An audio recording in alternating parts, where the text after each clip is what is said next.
President Biden promised us unity and healing. A lot of people expected moderation, circumspection from good old Sleepy Joe. Instead, what we have gotten is the most radical agenda of any presidential administration by my lights in American history, and we are not even halfway through the first 100 days. This is Verdict with Ted Cruz.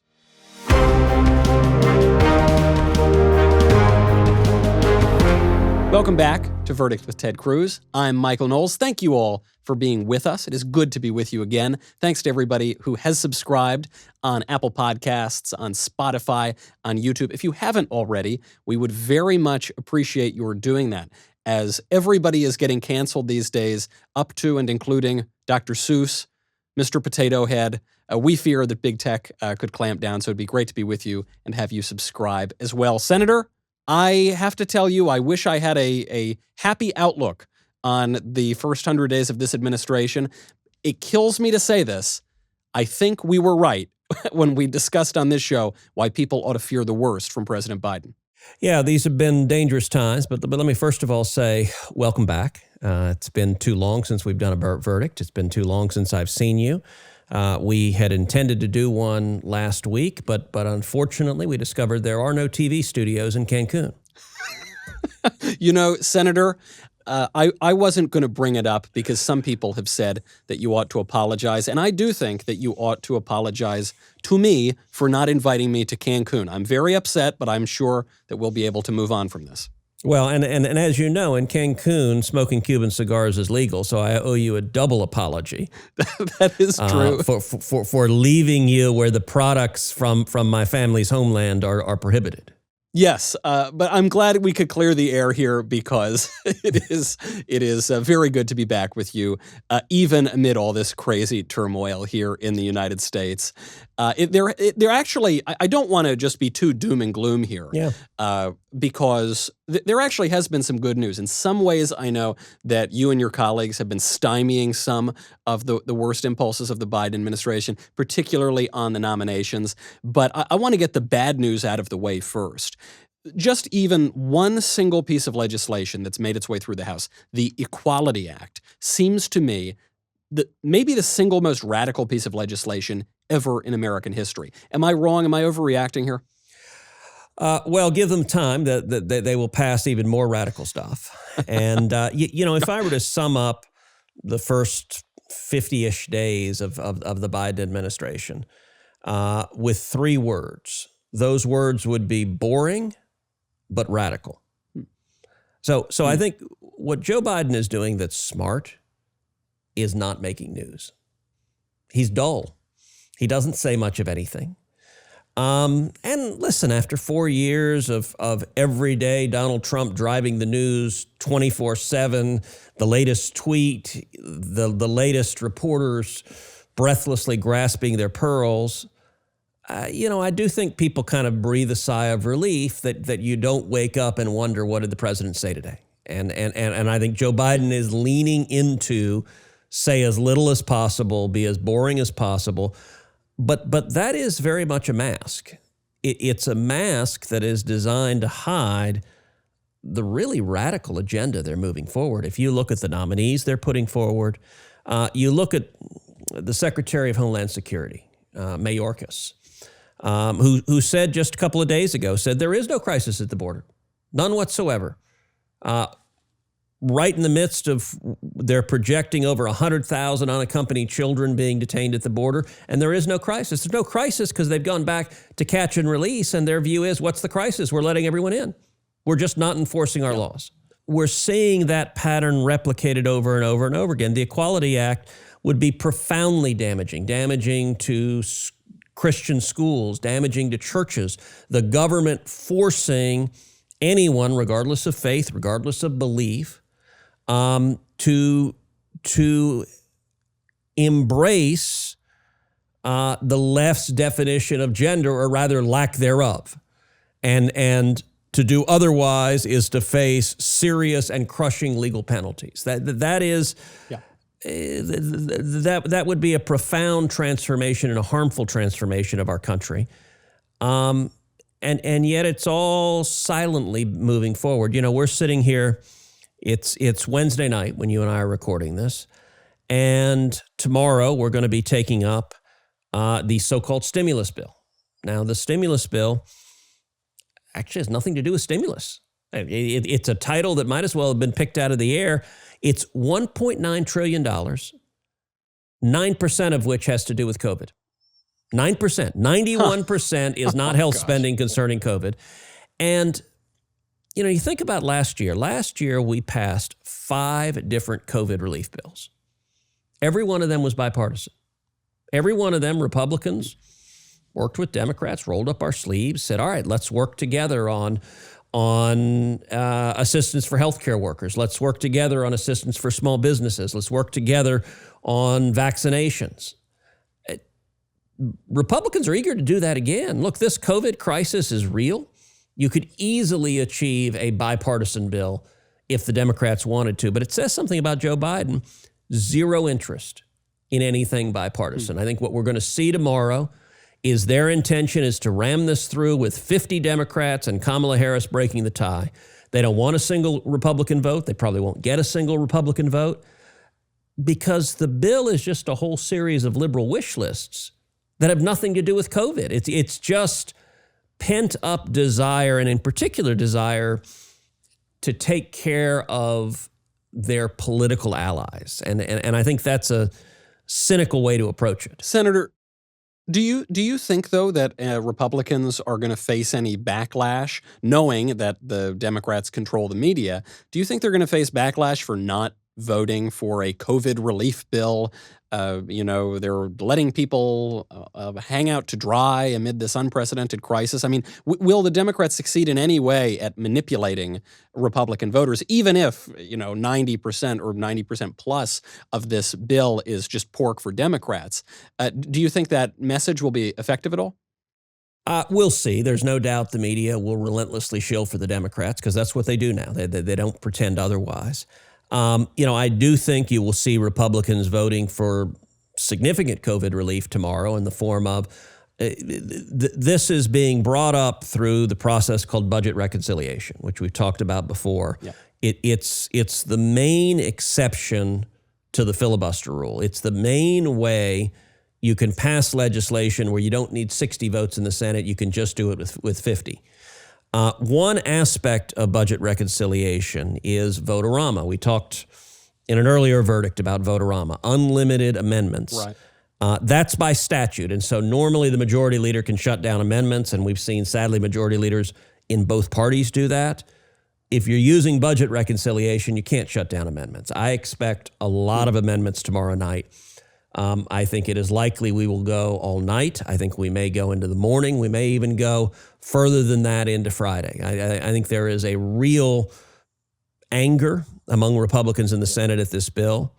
Joe Biden gave an inauguration speech talking about unity and bipartisanship, and he starts his administration by saying to half the country, go jump in a lake. Today he called the 29 million people in Texas, he called us Neanderthals. He's mad that Texas is open. And so, he just apparently we're cavemen. We're like in the Geico commercial and we're just cavemen. That's, great job. They're unifying. It's reminiscent of Hillary calling half the country deplorables. It is a level of condescension. And if you look at this bill, all right, so the bill that passed the House had Chuck Schumer's bridge to Canada, because apparently that somehow will help us defeat COVID. The bill in the House had Nancy Pelosi's tunnel of love, a tunnel in Silicon Valley. Do I want to know what that is? This doesn't sound good. It's not X-rated. It's just a boondoggle port project that Pelosi wanted to bring back to Silicon Valley. It has zero to do with COVID, nothing at all. And actually, even with the media shilling for him, it was interesting. Pelosi blinked last night and pulled it out. So it's interesting with just the tiniest bit of attention. There's a provision in this bill that forgives loans to farmers from historically disadvantaged races. Now, it is explicitly race-tied. and it has no income test. So if you are a rich farmer who happens to be African American, happens to be Hispanic, happens to be Asian, your loans will be forgiven. If you are a poor white farmer, no soup for you. Of course, you're too privileged. But it's worse than that. It is explicitly race-based. Not only are they forgiving it, the loans. Do you know what rate they're forgiving the loans at? 120%. Oh That's literally written into the bill, 120%. If you are from an historically disadvantaged race or ethnicity. Look, we were talking about this at lunch, and I turned to Ron Johnson. I said, I got to get me a farm. You know, I'm Hispanic. Hell, if they're going to like 120%, like, I mean, it is laughable and indefensible, and the bill is filled with garbage like that. I want to get to just on this point, Senator, something you mentioned, because I hadn't heard it put this way before, but I think it sums it up. Boring, but radical. And it seems that the way that Joe Biden has gotten away with this kind of stuff is he doesn't really hold press conferences. He was asked today about the briefing he had on the border and all these migrants who were coming over. They said, were you briefed on the border? He said, yes. They said, what did you learn? He said, a lot. And then he just kept walking and wouldn't answer. So it's very effective if you can have cover by the media and you can just sort of push these things through. People aren't going to look at it and you'll be able to get your agenda. But there have been times, as you note, where the minute that a little light is shed on this, in the case of Pelosi's pork spending, or in the case of the nomination of Neera Tanden, a particularly radical nominee, Joe Biden's nominee for the Office of Management and Budget, the minute a little bit of light is shined on, all of a sudden, Joe Biden has a much harder time pushing this agenda through. Well, so I actually take a different lesson from Neera Tanden. So Neera Tanden was nominated to be the head of the Office of Management and Budget. It's a cabinet position, very important cabinet position. And I don't know Neera, but apparently she was an activist and outspoken and led this political think tank shop. And she had this habit of tweeting hard partisan attacks at senators. And it seemed that she had criticized just about every senator. One of the senators she criticized all the time was Bernie Sanders, because she was a hardcore Hillary supporter, so she blasted Bernie constantly. She blasted Republicans, Mitch McConnell. I think she called Mitch Voldemort, which was pretty funny. She blasted Susan Collins. I mean, she's said Susan Collins is the worst. And apparently she has 9 pages of tweets about me. Oh, no. I knew she was not a fan of yours, Senator, but I didn't know it was quite that extensive, her commentary. So my first reaction is she's really not very good at Twitter, because I don't think I've ever read a tweet she sent about me. And I'm on Twitter a lot. So it says something like the only one I know the content of which Rob Portman, Senator Republican from Ohio, read at her hearing, where she tweeted that vampires have more heart than Ted Cruz. And so I hadn't seen it when she sent it, but when Rob read it at the hearing, I laughed out loud and I jumped on Twitter and said, why is she being so mean to vampires? Yeah, that's outrageous. But what's interesting, what she went down for was not being radical. What she went down for is she'd criticized a bunch of senators. Right. She'd sent some mean tweets, and it was interesting. Last week I did Hugh Hewitt's radio show, and you know Hugh, he's a good guy, he's a friend. Yeah. And interestingly, it surprised me, Hugh pushed me on this and pressed me really hard to vote for Neera Tanden. And I was like, really? Why? Like what? And he's like, well, the standard can't be that mean tweets makes you unconfirmable. And I actually had a bit of a constitutional debate with Hugh where I said, you're a constitutional scholar, Hugh. The constitutional system provides for executive nominations to be made by the president, confirmed by the Senate.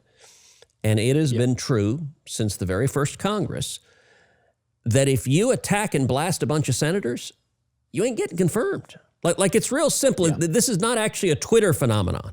I promise you, in the George Washington administration, if you wanted to get nominated to the cabinet and you attacked a bunch of senators, they're going to vote against you. That Hugh pressed me on. He said, well, she's not the worst of Biden's nominees. And I actually agree in terms of substance. Mayorkas, the DHS secretary, was much worse. He's been a radical. He's pushing for open borders. And I think the most indefensible nominee is Javier Becerra. who's been nominated to lead HHS, Health and Human Services. And Hugh agreed with me on that, and he said, well, maybe you should go to Manchin, because the reason she went down is Joe Manchin said he wouldn't vote for Neera Tanden. And Hugh said, well, go to Manchin, and you and Joe together announce you're going to support Neera Tanden, and you'll save her nomination. And convince him to vote instead against Becerra. I said, I tell you what, Hugh, if you can get Manchin to vote no on Becerra, sure, I'll vote for Neera Tanden. And here's why. Let's stop for a second on Becerra, because I think it's likely to be a party line vote right now. I think it appears every Democrat will vote for him and every Republican will vote no. Becerra is the Attorney General of California. He's a longtime congressman. He's been nominated to be the Secretary of Health and Human Services. He's not a doctor. He has no scientific background. He has no medical background.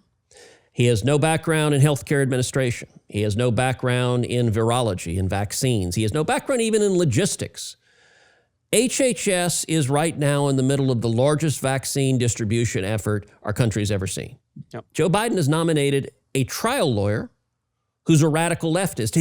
As far as I can tell, his only experience with healthcare is suing the Little Sisters of the Poor. Which he denies. You're right. During his testimony, he said, I never sued the nuns. If you're having to explain why you didn't technically sue nuns, that's a problem. You're not in a good position. Right. But, just on the merits of it, pause and think about what the reaction would be if a Republican president nominated as Secretary of HHS someone with zero medical experience, zero health experience, zero experience with anything related to HHS in the midst of a global pandemic, when HHS is incredibly important. This guy is wildly unqualified. But why did he get the nomination? Number one, the Democrats, it's a box-checking exercise, and so he's Hispanic. That fits their desire to check that box. But number two, he's been a radical. And so they want him for his political positions. I think we actually ought to have someone running HHS who, I don't know, knows something about viruses. I mean, is that asking too much?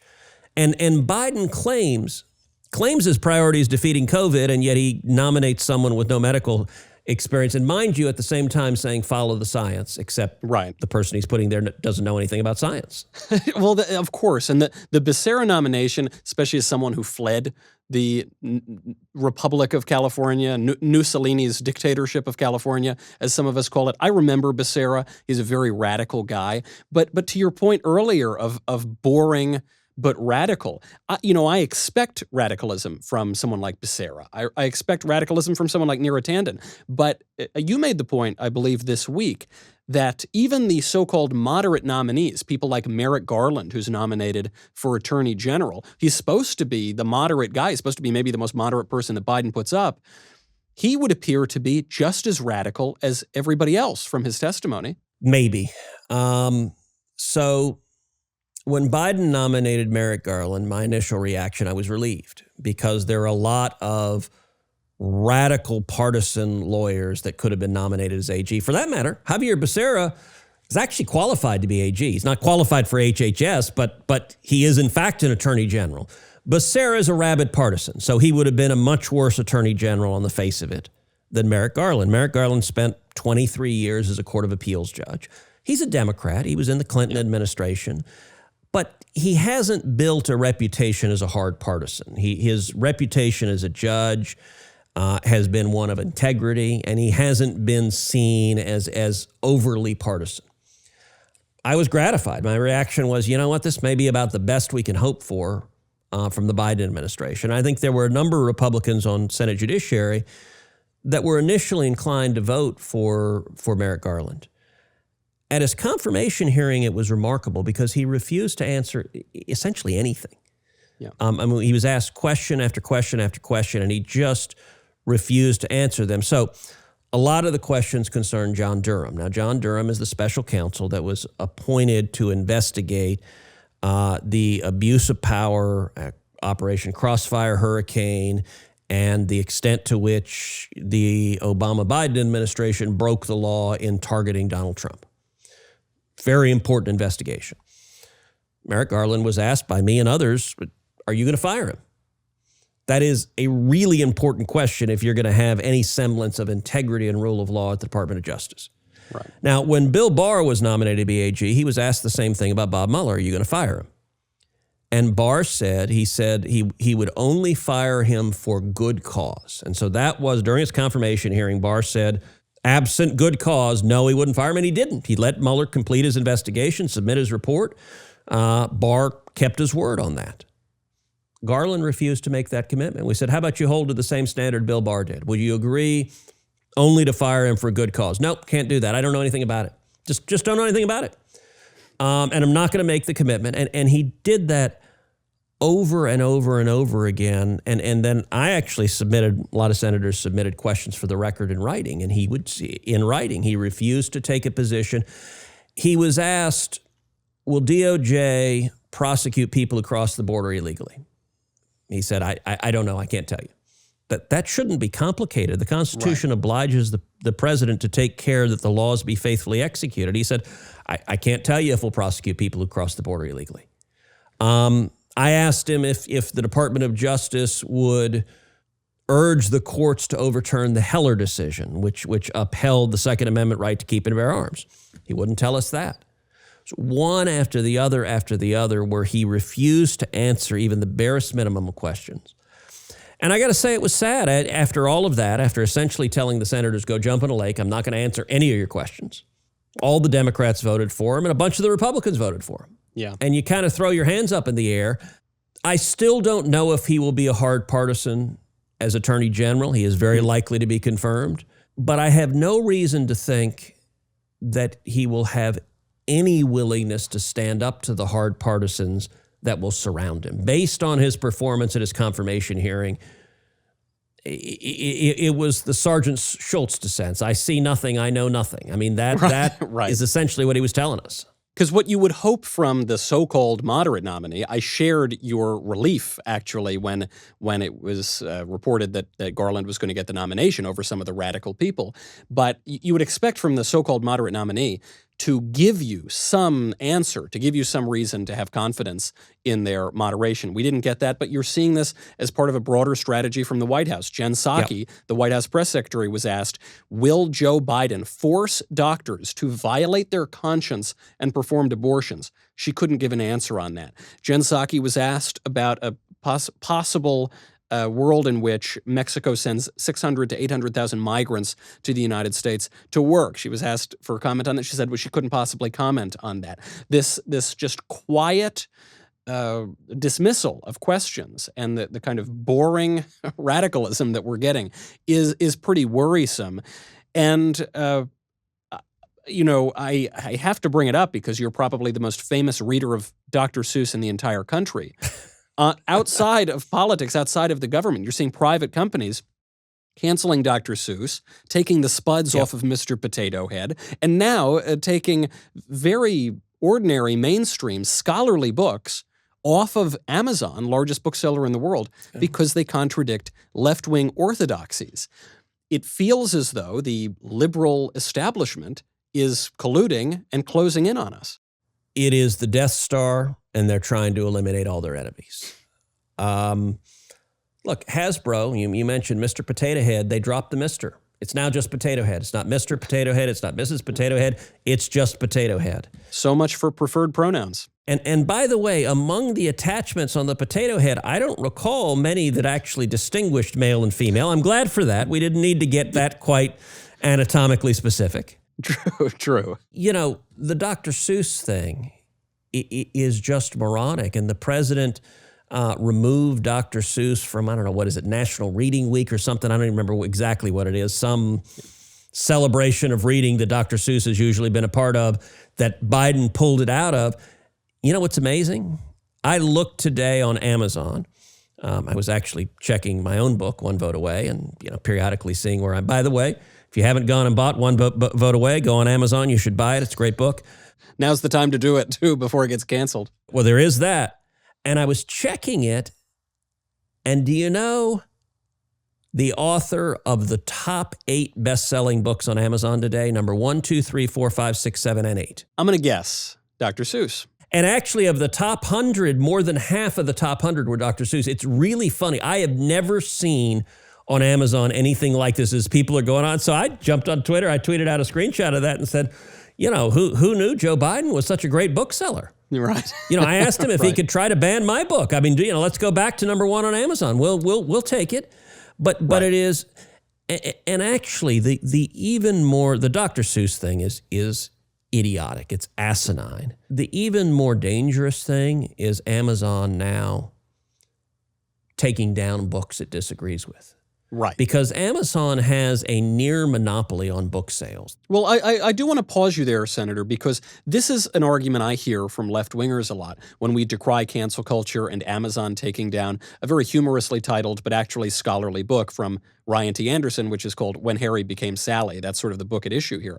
They say, Michael, this isn't cancel culture. This is a private company that wants to take out a product that they don't agree with. That's absolutely within their rights. Stop complaining. This is just the free market at work. Well, and that's the argument they use on social media and big tech generally. They just say, go build your own. By the way, Parler did build their own, and big tech colluded to take them down and destroy them. And so they want no competition. It has long been U.S. laws that monopolies cannot abuse monopoly power. Amazon and Google are the 2 most powerful companies on the face of planet Earth. And when it comes to books, actually, your and my mutual friend, Ben Shapiro, has been really good on this topic. And I've been retweeting him a lot this week. Because, you think about Fahrenheit 451, Ray Bradbury's classic dystopian novel, 451 being the temperature at which paper burns. It's all about censorship and book burning. And today with Amazon, you don't actually have to burn the books anymore. Because if everything is becoming digital, you can burn books just by hitting delete. If Jeff Bezos gets to decide what books exist and what books don't, and, sure, it's a defense. Well, maybe there's some bookstore in Peoria that has the book, but everyone gets their books from Amazon. That is suddenly giving a tech overlord the power to say, here are the books that are now you are prohibited from reading functionally because our monopoly will not allow anyone to get them. Because big tech is already controlling the flow of news throughout the internet. I mean, they're controlling the new public square. But this takes that even further. Now, as you say, I think it's such an astute point.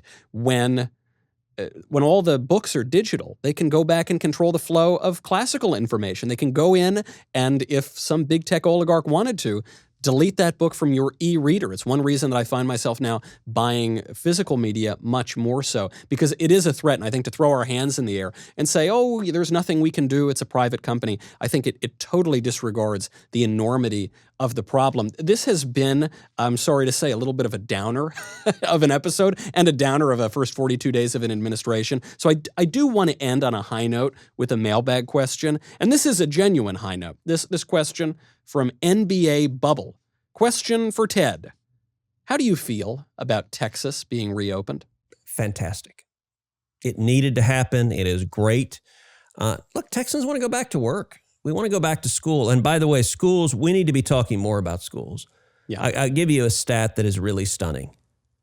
40% of school kids in America are back in-person school 5 days a week. 40%. Less than half. That's staggering. And Democratic politicians do not give a damn. Because these kids, by the way, that are not going to school, it's now been a year. It's been a year with no school, and these kids are falling behind. The data are showing they're falling behind 6 months, falling behind a year, and you never get that back. That's just lost.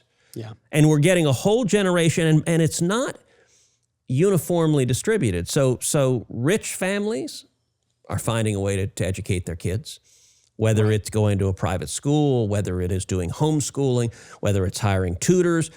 If you've got money, you're going to make sure your kids are being educated.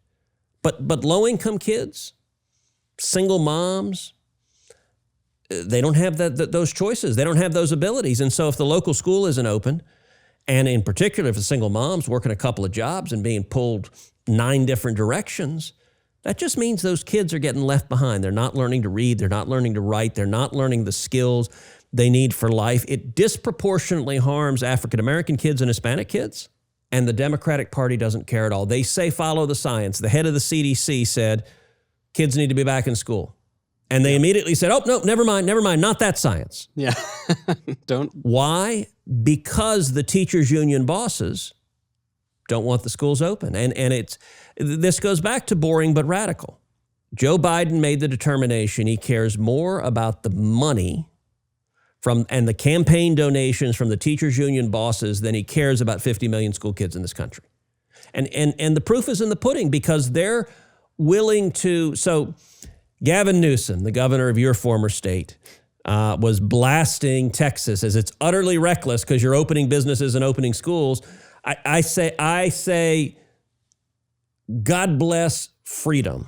By the way, the press went a little bit crazy because I did William Wallace's cry of freedom at CPAC, and I think a bunch of reporters started having fits and tremors of rage that I would do such a thing. Oh, it was so awful. They couldn't bear the word. But you know what? Californians are coming to Texas. It's almost like vampires and sunlight, Right. To use a Neera Tanden reference.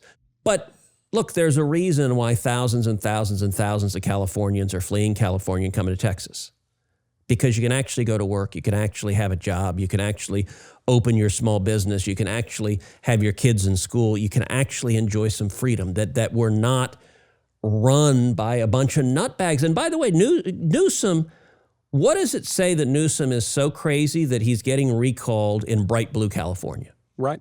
That even the left-wing voters there are like, whoa, dude, you've shut the whole state down for a year. This is a problem. And that's what Biden wants to do to the country.